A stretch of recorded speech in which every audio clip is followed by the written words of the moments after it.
और एक हार या एक जीत से कोई फर्क नहीं पड़ता। तुम मेरी गहराई क्या नापोगे यार, मैं तो बचपन से चुनाव देखता हुआ हूं, एक हार से मुझे कोई फर्क नहीं पड़ता।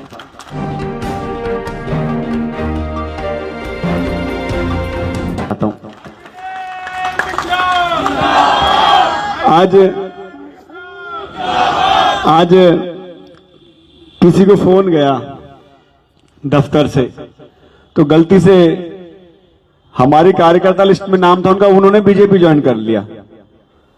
तो उनको मेरे ऑफिस से फोन गया, तो उसने, अब आदत होती है फोन करने की, फोन करके बोल दिया उसने कि भाई मैं विधायक विनय मिश्रा जी के यहां से बोल रहा हूं। तो उसकी खींच आप देखिए, कितनी खींच थी उसके अंदर कि बोला ऐसा करो, आदत डाल लो, जैसे महाबल मिश्रा जी के सामने पूर्व सांसद लगाते हो ना, तो अब इनके सामने पूर्व विधायक लगाना शुरू कर दो। तो मेरा साथी थोड़ा सा डिस्टर्ब हो गया ये बात सुन के कि भैया देखो ऐसे बोल रहा। मैंने कहा अरे भैया तुम विनय मिश्रा बोलो ना, विधायक तो कभी विनय मिश्रा बना ही नहीं, हमेशा भाई परिवार बन के ही रह गए यहाँ। तो मैं, अब मुझे लगता है मैं नेता तो कोई बना ही नहीं, मैं तो मुझे लगता है डिलीवरी बॉय बन गया। कैसे बताता हूँ डिलीवरी बॉय कैसे हो, जैसे जोमेटो में फोन जाता है ना, भैया ये ऑर्डर दे दिया आप आ जाओ, तो मेरे पास भैया सीवर कंप्लेन होगी, मैं कहता मैं गाड़ी लेके आ रहा हूँ तुम्हारे पास। बोला जी ये रोड बनाने में दिक्कत हो रही है, ठीक है जी मैं अधिकारी को लेके आ रहा हूँ तुम्हारे पास।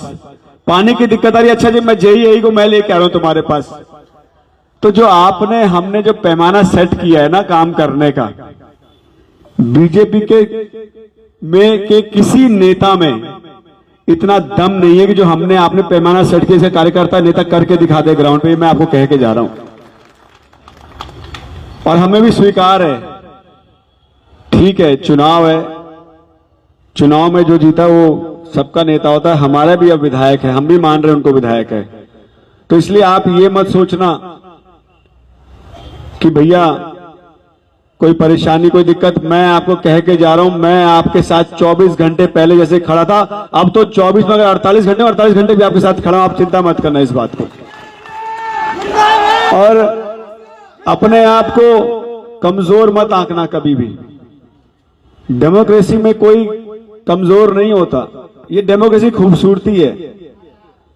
आज अगर मैं विनय मिश्रा हूं, अगर विधायक नहीं हूं, तो डेमोक्रेसी में मैं विधायक से ज्यादा कमजोर हूं, क्योंकि अब मैं भी आपकी तरह सवाल कर सकता हूं कि भैया ये काम नहीं हुआ, इसका जवाब दे, कैसे होगा, प्रदर्शन कर सकता हूं, बैठ सकता हूं। अब तो मेरे पास टाइम ही टाइम है। पहले मैं बिजी इतना हो गया था, आप लोगों ने इतना मुझे काम दे दिया था कि 5 साल में कभी कोरोना में आपने मुझे लगा दिया, कभी किसी प्रदेश में लगा दिया, कभी जल बोर्ड में लगा दिया। अब तो मैं फ्री हूं, जहां कहोगे आपके साथ जैसे कहोगे बैठ के काम करेंगे, अब कोई चिंता वाली बात नहीं, जहां कहोगे जैसे कहोगे आपके साथ खड़ा रहूंगा।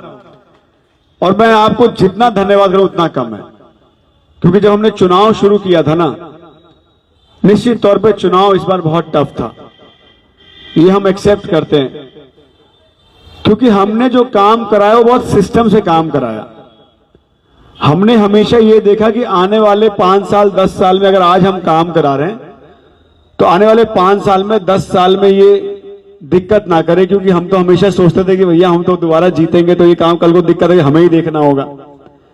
उस सिस्टम में हम लोग ने जो काम कराया ना, कहीं ना कहीं मुझे लगता है कि वो सिस्टम ज्यादा हमने जो है फॉलो कर दिया, क्योंकि हमने सीवर बचाने के चक्कर में नालियां बनवाई, कई जगह हमने एकदम जो सीवर डलवाया, एकदम पैमाना ऐसा नापा कि किसी को दिक्कत ना आए, लेकिन शायद शॉर्ट उसमें लोग उसमें बह गए। लेकिन ये तय है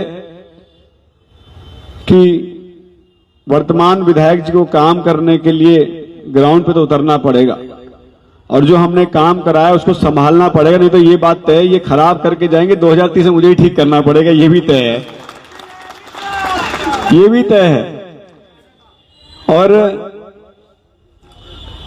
शब्द बहुत कम है मेरे पास, क्योंकि सही मायने में हमने चुनाव शुरू किया था ना, तो बहुत ज्यादा और मार सब तरफ से पड़ रही थी, ऐसा नहीं है, सब तरफ से मार पड़ रही थी। एक तरफ जो है टीवी मीडिया हमारे पीछे पड़ा हुआ था, टीवी पे हमारे और आपकी पार्टी के खिलाफ खाली नेगेटिविटी दिखाते, कोई पॉजिटिविटी दिखाई नहीं देते। कभी हमारे नेता को जो है के खिलाफ एक कैंपेन चलाया गया, मतलब एक बहुत ही सिस्टम बहुत बड़ा लड़ा हमारे साथ, जिसने बहुत हमारे खिलाफ, हमारी पार्टी के खिलाफ, हम लोगों के खिलाफ बहुत एक नेगेटिव कैंपेन चलाया, जो कहीं ना कहीं लोगों के दिल में घर कर गया था। लेकिन ये तो आप लोगों का बहुत शुक्रिया है कि उस कैंपेन को आपने कवर करते करते इतना मार्जिन कम कर दिया। ये तो 25-30 हजार सोच के बैठे हुए थे कि 25-30 हजार से रहेंगे, लेकिन ये तो आपका मैं धन्यवाद करता हूं कि बेचारे का 25 हजार का सपना जो है 7 हजार पे रह गया। तो ये आप लोगों का धन्यवाद है कि इतना हमने कवर किया। बाकी आगे की रणनीति भी बहुत समय है, घर घर जाएंगे, लोगों से मिलेंगे। जो हमारी यूएसपी थी उस यूएसपी को दोबारा शुरू करेंगे। हमारी यूएसपी थी लोगों के घर जाना, लोगों से बात करना, शाम के समय में चाय पीना, उनके घर जाके चर्चा करना, गली के लोगों से मिलना, उनसे बात करना, कैसे आगे काम करना, उसमें चर्चा करना। पर जब आप एग्जीक्यूटिव पावर में आ जाते, जब आप एमएलए बन जाते हो या जब आप कोई काम संभालते हो, तो शायद आपके पास समय की कमी रह जाती है। वो भी शायद जनता को इस बार लगा कि नहीं, पहले ही आता था, इस बार थोड़ा सा, बट उसको दोबारा कोशिश करेंगे, दोबारा शुरू करेंगे। पर उसके लिए आपकी मदद मुझे चाहिए। आपकी मदद ये चाहिए कि आप लोग कभी मत सोचना कि आपका भाई आपके साथ है नहीं। आपको जब भी कभी भी लगे, गली मोहल्ले में कोई भी समस्या हो, कोई भी सुख हो, कोई भी दुख हो, आप फोन मुझे करना, मैं तुरंत पहुंच के आपके साथ उस परिवार को, उस समाज को सांत्वना देने पहुंचूंगा जिसको जरूरत पड़ेगी।